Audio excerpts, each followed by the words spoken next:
Casavia. Casavia. Pô, tá mais iluminado ainda isso? Tem vivo? Deixa eu começar nos vídeos, você não tá ao vivo, né? Cuca, boa noite. Boa noite, mano. Só um dado interessante, você reestreia com o mesmo placar da sua estreia no ano passado, 4-0 em cima do Atlético Paranaense. E falando um pouco sobre a vitória, em função até de um jogador que chamou bastante atenção, que é o caso do Tietê, né? Você mudou ele de posição ali com o Jean, não sei se foi uma determinação sua, se você deixou eles à vontade para fazer a troca, mas ele, jogando pelo lado direito, acabou participando diretamente de 2 gols. O quão importante o treinador que conhece o elenco sabe o que pode explorar ao máximo desse jogador para fazer com que ele renda o esperado? Bem, primeiro, foi o mesmo placar da última primeira partida que nós tivemos em 2016, na abertura do campeonato. E foi um placar também difícil, apesar do 4-0, estava um jogo muito difícil. Nós saímos bem no jogo, os primeiros 10 minutos bem jogado, marcação alta, pressão, fizemos o gol. E dos 10, 12 aos 20, o Vasco tomou conta do jogo. Eles poderiam ter empatado, criaram as chances para fazer, e aí nós fizemos aquela troca do Jean com o Tietê. Às vezes o jogador ele não está bem numa posição e se encaixa na outra, às vezes até os dois, como foi o caso hoje. O Jean também estava com uma certa dificuldade de acompanhar. O Vasco não jogava com ponta aberto, fechava e ganhava um homem a mais no meio. Quando nós fizemos essa troca, encaixou melhor a equipe, nós emparelhamos o jogo, né? Ficou um jogo igual, e aí apareceu a jogada do Tietê com o Jean, naquele chute que o Jean fez, e a defesa do goleiro, o Guerra fazendo o gol. O segundo tempo, lógico que você tem uma vantagem, mas não pode ficar em cima só dessa vantagem. Nós começamos bem, jogamos um segundo tempo mais seguro, sem correr tanto risco atrás, e depois da entrada do Fabiano, aí com um equilíbrio maior de meio campo. Aí nós poderíamos ter feito mais gols, mas poderia ter tomado também, então eu acho que está ótimo esse início. Cuca, boa noite. Você mostrava preocupação em relação ao Borja, né? E ele responde no jogo de hoje com 2 gols. No primeiro tempo ele tentou, estava com dificuldade. No segundo tempo, parece até o gol que ele fez logo no começo do segundo tempo, até tirou um pouco o peso das costas do Borja. Queria falar sobre isso e essa continuidade, o que você espera desse jogador? Eu ia deixá-lo o jogo inteiro, independente de como ele fosse, para ele ter uma tranquilidade, para ele poder jogar sem estar preocupado em sair. Mas é um jogador que requer ensinamentos em termos de posicionamento do Campeonato Brasileiro, diferente do Campeonato Colombiano, da maneira com que ele jogava. Os jogadores entenderam, chamaram ele para repor, para a gente deixar o nosso time menos espaçado.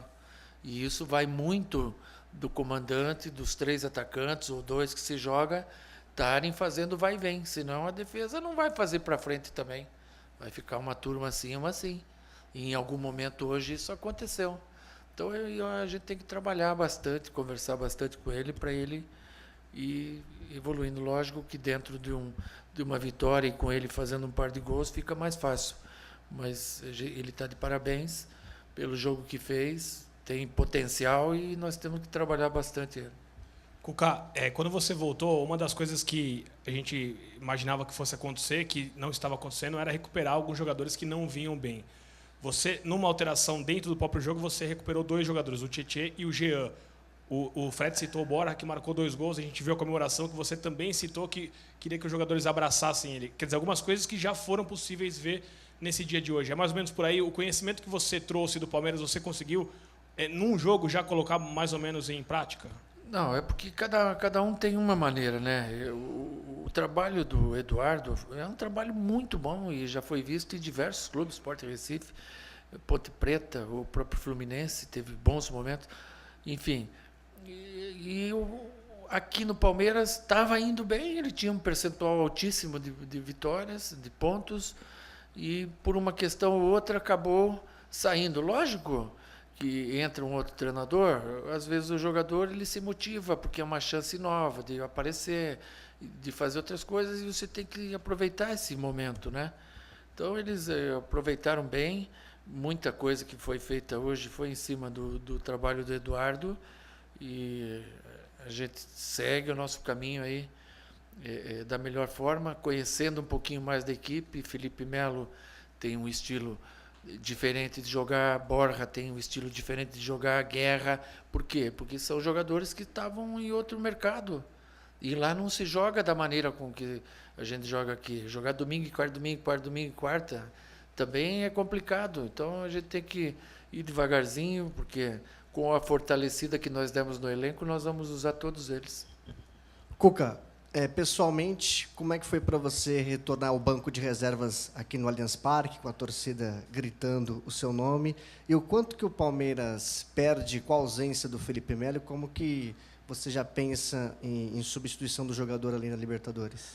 Na Libertadores ela ainda está distante, né? Nós temos agora, quarta-feira, a Copa do Brasil. A gente tem que preparar o time para essa competição.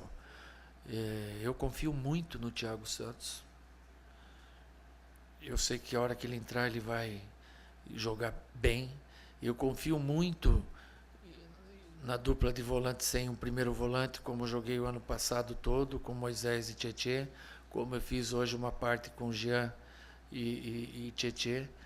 E nós temos opções boas, né? Então, quando nós não tivermos o Felipe, a gente vai trabalhar outras situações. Mas, a princípio, vamos trabalhar bem o jogo da quarta-feira, que é a Copa do Brasil. Então, o retorno da gente, lógico que também causa uma ansiedade na gente, né? Ver como vai ser o jogo. Você está retornando, é sempre bom retornar com uma vitória, mas em algum momento hoje o jogo estava meio complicado, né? Eu estava precisando dar uma ajudinha de alguma forma, e acho que a gente foi feliz também. Cuca, aqui à sua direita. Eu acho que todo torcedor do Palmeiras ele vai se perguntar quando esse time do Palmeiras terá a cara do técnico Cuca. Claro que em uma semana de trabalho não dá para fazer qualquer análise tática, né, de estratégia, mas a gente conversou com o Dudu na saída de campo e ele falou bastante sobre intensidade. Isso é o que te diferencia dos outros treinadores, e ele deixou claro que da semana passada para essa a intensidade mudou bastante. A maneira do seu time encarar a partida, isso pelo menos essa semana você conseguiu já modificar? Sim, mas são 3, 4 dias, e a intensidade ela requer um condicionamento perfeito do jogador. Ele gasta muito dentro do campo para você jogar com a intensidade. Ninguém joga 90 minutos de intensidade. Então você tem que variar dentro da partida, momentos de marcação em cima com intensidade, e momentos em que você tenha mais compactação defensiva. E esse é o meu trabalho, que eu tenho que fazer. Em muitos momentos do jogo de hoje ficou muito claro isso. Só que é normal, primeiro 3, 4 dias de trabalho, que isso aconteça. O que a gente tem feito pelo Palmeiras é tentar montar um Palmeiras para 3, 4 anos. Então, quando a gente tem reposto algumas peças com idade baixa, é pensando no hoje e no amanhã também. E isso pode vir a ocorrer ainda para frente, né? Você não me perguntou, mas eu perdi o Vitor Hugo, eu já repus com outro zagueiro. Eu perdi o Alexandre, provavelmente outro jogador que eu perca, também, de repente, se tem uma peça de reposição. E então eu não teria como te dizer quanto tempo vai demorar para ter a cara do Cuca o time. Isso aí pode demorar bastante ainda. Cuca, aqui, ó. Boa noite.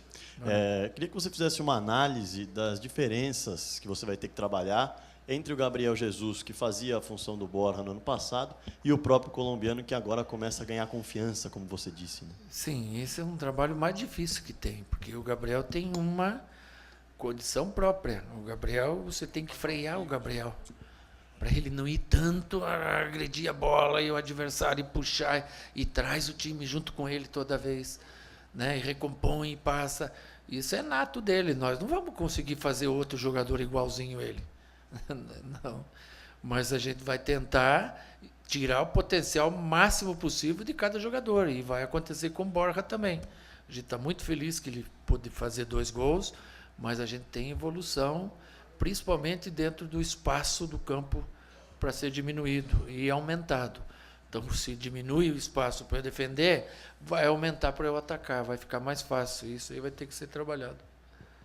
O Cuca, aqui, no meio. Você falou que já falou um pouco, né, que você estava bastante ansioso para essa partida, mas queria que você falasse um pouco mais como é que você estava para esse jogo, porque é um time que você conhece bem, mas às vezes quando a gente espera muito de algo, a resposta também precisa ser alta, né? Como perigoso, é que tava? é perigoso, né? Você ter um primeiro dia que as coisas não vão bem e o meu histórico não era bom, né? O meu histórico já no Galo era meia dúzia de derrota, aqui no Palmeiras eram 4, né? E era bom estrear com uma vitória. Foi o que aconteceu. Houveram muitos momentos bons no jogo, muitos bons, e outros que a gente tem que melhorar. E eu me apego muito a esses que eu tenho que melhorar também, né? Não é ser perfeccionista, mas fica claro que a gente tem que evoluir. E com uma vitória é sempre melhor você poder trabalhar. Cuca, aqui. Parabéns pela sua reestreia Pé Quente. Por falar em Pé Quente, hoje você foi mais homenageado do que qualquer mamãe, eu acho, né? A torcida maior carinho com você. Não sei se você conseguiu ver todo mundo com um cartazinho, bem-vindo, Cuca. Não sei se você conseguiu. Olha, isso. Bem-vindo, Cuca. No fundo, é um cartaz com vinho, porque eu reparei que a sua calça voltou Pé Quente, voltou em ação. E você está lançando moda, né? Porque agora não é só mais verde e branco. Agora o vinho também tomou conta das arquibancadas. Eu fiquei lá na porta do estádio vendo famílias inteiras com a calça vinho, criança, pai, filho. Quem não podia estava com camisa vinho, calça vinho, todo mundo dando um jeito. Você imaginou que você pudesse lançar tanta moda assim, todo mundo copiando o estilo Cuca agora? Não, é que essa calça vinho aqui, ela vestiu bem, nem é essa, é uma outra, né, que aquela ficou lá. E ela tinha o cos alto. Como eu fico abaixadinho ali, se eu não tiver a calça erguidona aqui, fica mostrando o cofrinho para as pessoas que estão em cima, né? Então ela vestiu bem, ficou gostosa, eu pus essa calça, daí ela pegou junto com a minha superstição, e a maioria que tem também, pegou, mas eu vou pôr outra calça também, né? Lógico que eu vou pôr outra calça também, não já.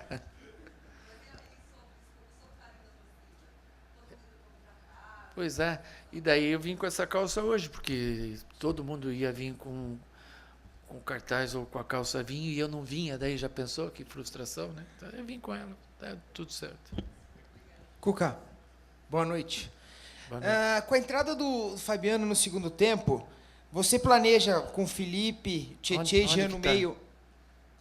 Aí.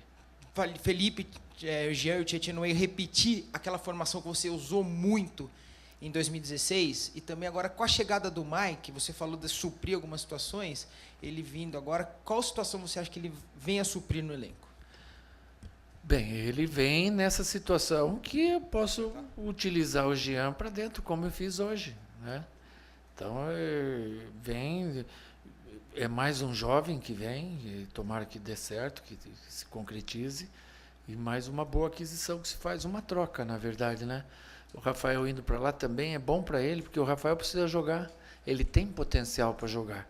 Ele vai ser muito mais utilizado e mais feliz dentro do campo do que ele estava sendo aqui. A gente tem uma grande perda a nível de grupo, porque é um excelente profissional em todos os sentidos. E a vinda do Mike por esse pensamento que você acabou de falar. Eu, quando fiz essa situação dentro do jogo, no segundo tempo já foi pensando também encorpar mais o meio-campo, porque no primeiro tempo estava muito claro que a minha força de meio-campo era pequena. E eu estava perdendo a segunda bola e eu precisava fortalecer. No segundo tempo ficou muito mais fortalecido, por isso que a gente melhorou. Cuca, boa noite aqui na sua frente. O time de quarta-feira, você vai esperar aquela questão de condicionamento físico? Ou você já tem uma ideia na sua cabeça mais ou menos do... Vou esperar porque essa semana foi uma semana intensa, que nós treinamos 2 períodos, e o jogo foi um jogo de intensidade também. Então, teve jogador que teve cãibra durante o jogo, que ano passado não teve nenhuma vez ele, o Jean. Então, foi um desgaste grande, a gente tem que esperar amanhã para ver o que de melhor a gente tem. O adversário tem um dia a mais de descanso. São detalhes, né? Mas a gente tem que estar atento a tudo. Que Guga, tudo bem? Tudo. Depois do jogo, o próprio Jean comentou que ele deixou o segundo pênalti para o Borja até para dar confiança. A gente viu que na comemoração muita gente saiu do banco para abraçar o colombiano e tal. Queria saber se você sentiu nesses últimos dias também que o time se mobilizou para ajudar o Borja, para dar confiança, já que ele vinha de alguns jogos sem marcar. Não é o time se mobilizar para ajudar um jogador. O time se mobiliza para se ajudar. Não é só o caso. O futebol, para você perder a confiança, é 2 toquezinhos. Você perde a confiança. A torcida entra dentro do teu ouvido, você não quer mais a bola, e aí é difícil para o treinador pegar um time sem confiança. E a gente tinha esse time no começo do ano passado, sem a confiança. Bons jogadores, mas sem a confiança. E eu senti que tenho 2 ou 3 que estão sem essa confiança. Mas hoje, eles mesmos já recuperaram parte dela. E isso é bom. Valeu, obrigado. Feliz Dia das Mães atrasado, né, para minha e para todas as mães.